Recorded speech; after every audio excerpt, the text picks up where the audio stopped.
KISW. BJ, I'm very excited. Our next guest is awesome, and I love his stand-up. When my wife told me we were having a kid, I was like, that's awesome, baby. You're going to make a great single mom. Please welcome to the show, Brian Posehn. Oh, man. That just came out of left field. I was listening to The Fartist, and I love the new record. I think it's hilarious from beginning to end, and it's cool to know that it was recorded here at the Neptune Theater. And that line comes out of nowhere, and it's just like, oh my, because you're going on a great topic about how you never wanted to be the guy talking about having a kid. Right. You know, Brian, that's a little meaner than I usually get, too. But it was just like, I had to stop for a second. Right when I first got the record, I'm like, what? Where did that come from? Right. And The Fartist, by the way, which was recorded here in Seattle, available on Amazon.com. Go check that out. Brian, I've been following your career for a long time, so I'm so stoked that we finally got to get together, have you on the show. But, you know, as a geek myself, I don't know if you've run into this.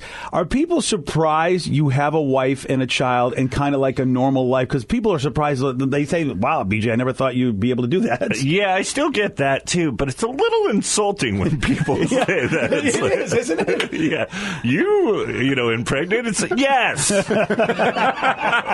have the same parts as you. I'm not a monster.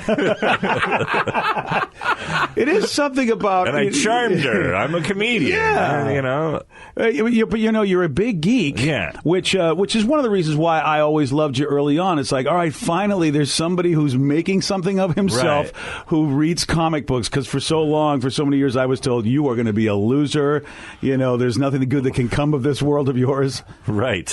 So I've always looked to you as a champion. It's all kind of turned around, though. It seems like that's not the case. But, you know, I love seeing these girls with the I Heart Nerds T-shirts. It's like, well, where were you when I was crying through high school? Well, I was even talking to my wife about that. And we were at a park, and there were all these chicks that were, like, skateboarding. And I'm like, and I'm telling my wife, and she's like, what are you talking about? I'm like, you don't understand. When I was a kid, it wasn't like cool to be the skater metalhead, but now all of a sudden it's both genders are fans of it. There were never hot girls at Slayer shows, and now there are. But when I was a kid, they all looked like Richard Ramirez wearing a wig, you know. And now there's like attractive girls in the metal, and like that whole Suicide Girl thing of Portland and Up Here never existed when I was single. Because I would have loved those girls.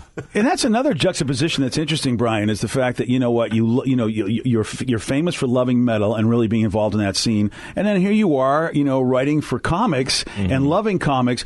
You know, when we were growing up, those two would never mix. Like, we would be getting our asses kicked by metal fans. Right. But I think in their bedroom it existed. Like, I think a lot of those guys, and because I know a lot of the metal bands now, they grew up, you know, some of the biggest nerds I know are guitar players. Yeah. Well, and also, because you have to, you know, spend all those years just sitting in your room, and they all know, you know, the same stuff. They, you know, grew up on comic books, and they just didn't admit it when they were, you know, trying to meet girls. But if you paid attention, like the lyrics of Anthrax's earlier stuff, I mean, they were writing songs based on the comic books that they were reading. Yeah, Judge Dredd, and then it was full of Stephen King references. So they were reading books too. Like, what the hell's that about? Like 300 and 800 page books. Like, they read The Stand. That book is huge. That is so true, and it is. You're right, Brian. We grew up in a time where we just couldn't believe that you would go to a con and see so many hot chicks wearing next to nothing who actually were nerds. Yeah. Well, there's still the girls that are paid to be there, but yeah, you go now, like I'm going to San Diego next week, and it's full of like girls that, you know, again, it's like, where were you? You didn't exist. How do you feel about it? Because right now there's a lot of hoopla, and I know you're a big fan of metal music, and a lot of people are getting all weird about the fact that the guys in Metallica are going to be at Comic-Con, which I think is awesome. I mean, but I know some people are just all up in arms. That's not cool. I'm just bummed that they're doing a secret show the same time I'm on stage. Like, wow. I just found out. How do you know about a secret show? What's going on here? I know. Anyway. That sucks. I'm in that world, yeah, so I'm pretty bummed. Like, I'm going to go watch them at the con and then go over and do my show, but when they're doing, like, 150 size room, Well, I watched tiny place. That video footage of them at their own that music festival that they did, and they played on the second stage as a fake band. Right. I watched it on YouTube. I'm like, I couldn't imagine being one of the few hundred people that are just waiting to watch a band they never heard of because it never existed. And they played the first album, right? It was all really early stuff. Yeah. They just played Kill 'Em All. Yeah. We were talking earlier about the most bizarre stuff you see at a show because of that dude that was nakedly crowd surfing at the Kings of Leon show, and we thought when Brian comes in, we have to ask him because you know what, you've seen a few, you've been at a few shows. Yeah, there's a couple that come to mind right away. When we were driving in, I heard the topic.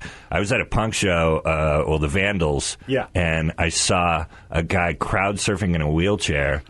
And that was insane to see. And I was up on stage with the band watching, and you could see the guy get passed up, and then he's going, and he's sitting back, and he's loving it. So it's clear that he's done this before. And the best part of it was, the security guys were so nonplussed by it. There was no oh my God, there's a dude in a wheelchair. They just went, all right. They grabbed the guy, just put him and sent him down on his way like they do anybody else crowd surfing. There's a guy around town that has, and whenever we've done this topic before, I was waiting for someone to call with that guy because he'll go to Godsmack shows, or I remember one of my first concerts was at Mudhoney in the Seattle Center. It was outdoors, and all of a sudden it was that guy, maybe the same guy, in a wheelchair being crowd passing him around. I'm like, what? It's nuts. The best thing, though, by far was Clash of the Titans. It was Megadeth, Anthrax, Slayer, and then Alice in Chains.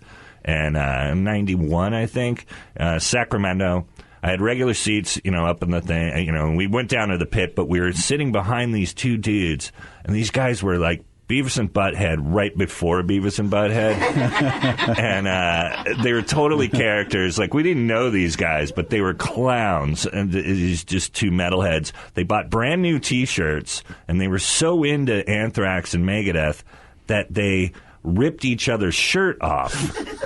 But it was this dude bonding thing where first they're headbanging, and then they're fist pumping, and then they start ripping at each other. And I was like, what is happening? And these two brand new T-shirts destroyed. And then during Slayer, one of the guys gets pleasured by some girl that was just sitting there. Wow. I know. What? It's insane. Just meets this girl, romances her during Slayer. Sure. Perfect music, yeah. She pleasures him, and he high-fives his dumb buddy while he's getting pleasured. And me and my friend behind him we're just sitting there we're watching this free show.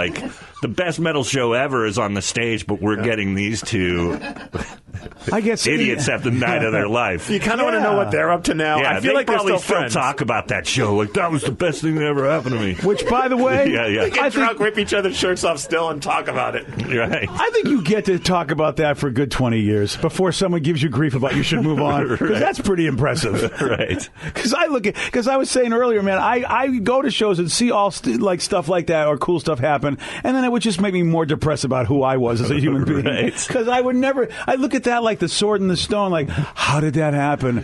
What special ability does he have that I need to acquire? Right. Well, the girl wasn't that special. I mean, it was a Slayer show back in the day. She wasn't a. Yeah. Well, Brian, you're remember the Richard Ramirez reference? Yeah. The BJ Shea Morning Experience on 99.9 KISW.